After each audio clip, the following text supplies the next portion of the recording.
here from the Schwoben's Nest. Today I'm going to show you what I'm going to do with these two thrifted frames. I picked both of them up at a thrift store. This one is very pretty. It's got a beautiful flower in it. It's got a nice mat.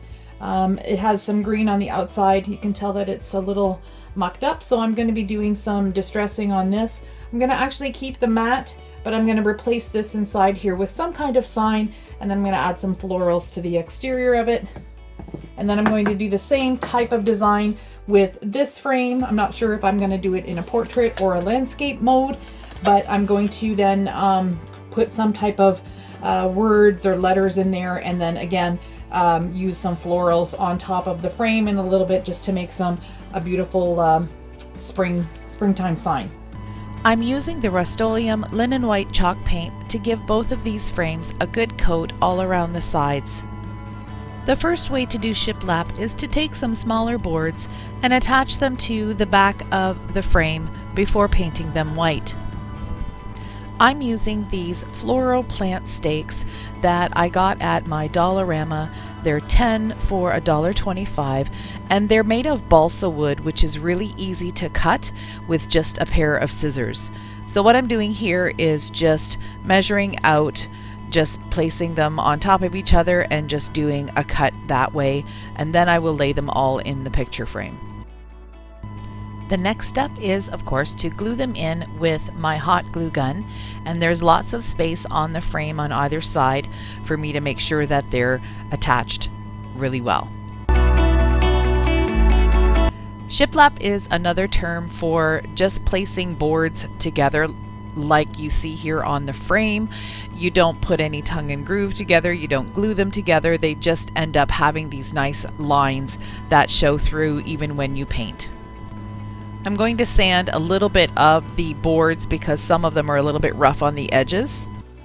This frame has a lot of nice lines in it, so I've decided to take some fine grit sandpaper and just give some distressing around the edges to show a little bit of the original brown through. I'm now going to paint the wood pieces with the same rust-oleum linen white chalk paint, and as you can see while I'm painting, you can still see the lines of the boards showing through, and that's really what shiplap is all about. The second way I do shiplap is to paint a board, and I'm using this board that is part of the frame that you also see in the picture. So I'm going to just paint it completely white and just with one coat, and what I like to do is with the chalk paint, because you can see some good brush strokes if you want them, so I'm just going in one direction with it and making sure that my brush strokes are all in the same direction. That makes it look more like wood grain.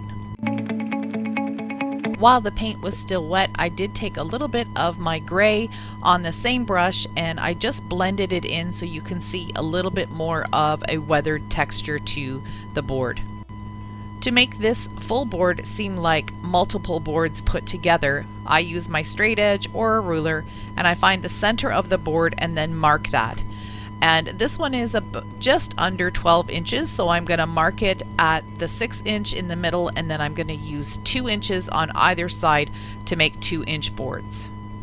I like using a straight edge when I'm doing the lines because then I can line up the one end and make sure that my line is going to be completely straight and not on an angle.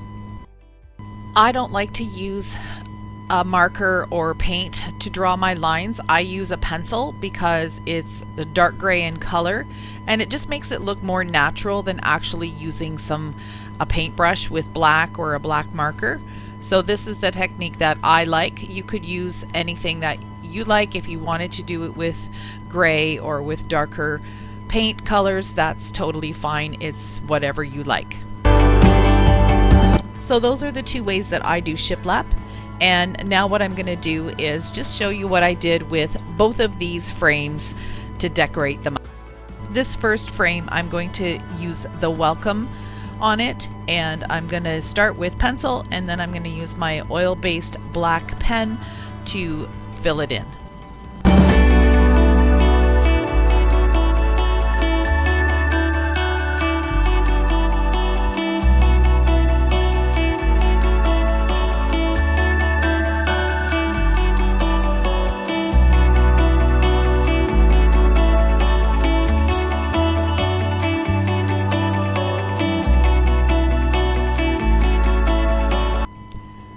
going to dress this up with some faux lavender that I picked up at Michael's. And I'm just taking apart the stems and the leaves and placing them in a design on this sign. Both of the signs that I'm creating today are available on my Etsy shop. So if you love these designs and you want them to be a part of your home decor, please check out the link to my Etsy shop in the description box below.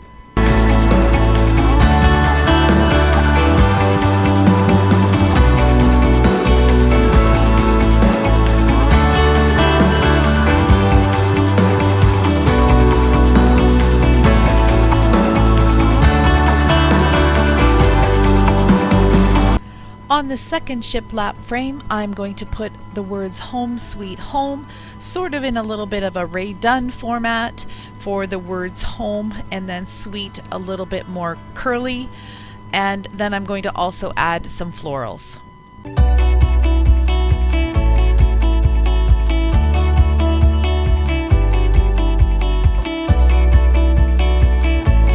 I really like the way this one turned out as well. The addition of these little white flowers in the corner, I think, just brought a little bit more farmhouse flavor into it. You can see the lines from the faux shiplap. I think it looks very realistic this way. And don't forget that both of these items are available on my Etsy shop. Here's a couple still shots of the signs hanging on my wall at home. If you liked the video, please give me a thumbs up, subscribe to my channel, and click the bell to get notified when I upload new videos. Thanks for watching!